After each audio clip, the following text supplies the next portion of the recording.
Arsenal 2, Brighton 1. Is Martin Ødegaard back?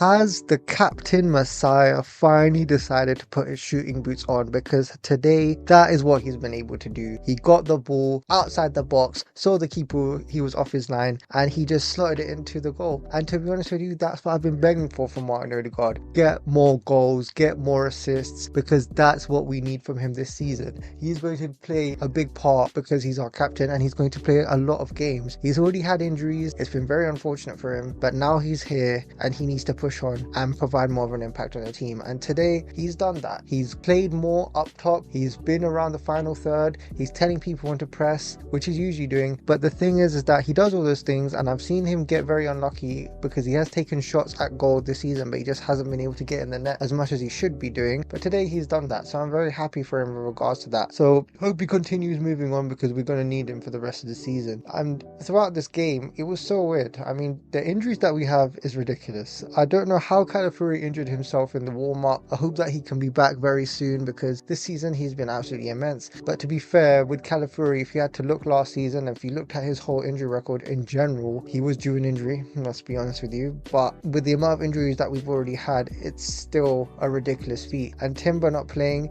very weird. We played Rice in right back, a position that is very physically demanding, where you go up and down, and we decide to put a player that's played so many minutes for Arsenal in that position, especially since last season when we put Partey in right back as well. It just reminded me of that, and I think Brighton were caught off guard. They didn't know what to do with regards to that, but overall we were able to get rid of it. It's a short-term solution, but it's not going to be a long-term fix, and we've got to make sure that we get our Timber or Ben White back as soon as possible, because there's no way we can carry on doing this, because it's going to bite us if we do it this way. And don't get me wrong, Declan Rice has done well today, but this is one game and we just need to keep it at that, because I thought the connection between him and Saka wasn't the absolute best, to be honest with you, and I can understand that because they don't have like that chemistry, especially in those two positions. But hopefully this is the only game that we're able to see that this season, especially because we need Timber back, and hopefully from what I've heard it's from load management, so hopefully next game against Aston Villa he needs to be there. Overall throughout the game, I thought that Arsenal had multiple chances again.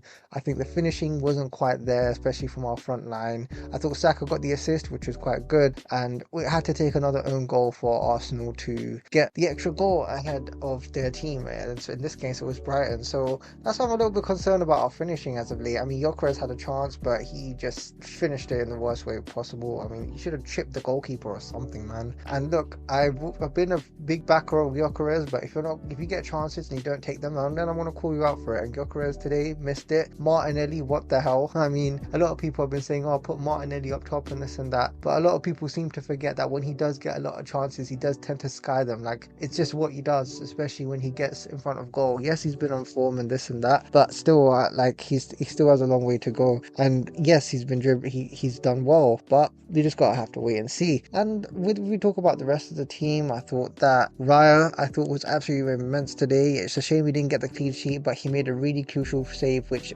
pretty much saved Arsenal immensely. We saw MLS come on and MLS looked okay. I think he's getting back to his regular form. He needs a run of games, and I think that he's building himself back up and looked better in this game compared to previous games in my opinion, even though it wasn't the most sharpest I've seen of MLS. And to be honest with you, he was taken off, and we did play on my defender, my hero, my freaking warrior in the back, Gabriel Magalhaes. I'm so happy he's back. It's very early. I don't know how he's come back this early. I was expecting him to come back next year, but he's back now, so great. And we're going to need him for the rest of the season because he's so immense to what we do. And I know that when we play against Aston Villa, he can definitely help out with our amazing set pieces overall. But yeah, other than that, I thought that the rest of the team, Trossard, I thought was just doing Trossard things. He was just, I thought he's been a revelation this season. And I think he should have gone a lot. We should have done a lot more. But overall, I think with the rest of the team, with the midfield that we had of Zubimendi, Merino, and Ødegaard, they were doing all right. And a lot of people talk about who's going to replace Rice if he gets injured. And I'm going to tell you that guy is Mikel Merino. Mikel Merino was there to replace Rice. He's never been bought to play up top. He just somehow landed up top and he played well there.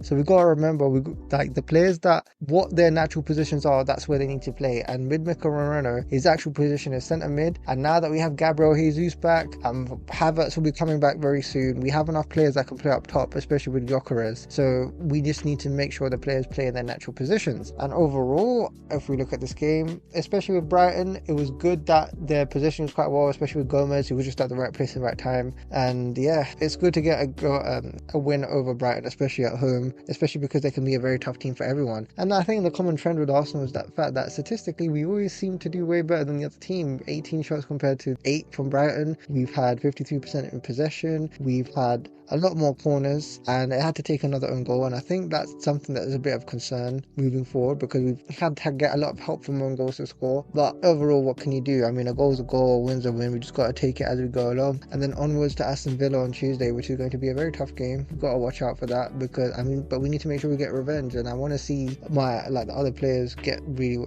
more chances in terms of finishing the goals, because finishing has not been very good, especially from Saka today. I mean, some of the shots that he was taking were just very wayward as well. But yeah, that's my thoughts on the game. What do you guys think? Please like and subscribe, and hope to see you soon in the next video. Bye bye.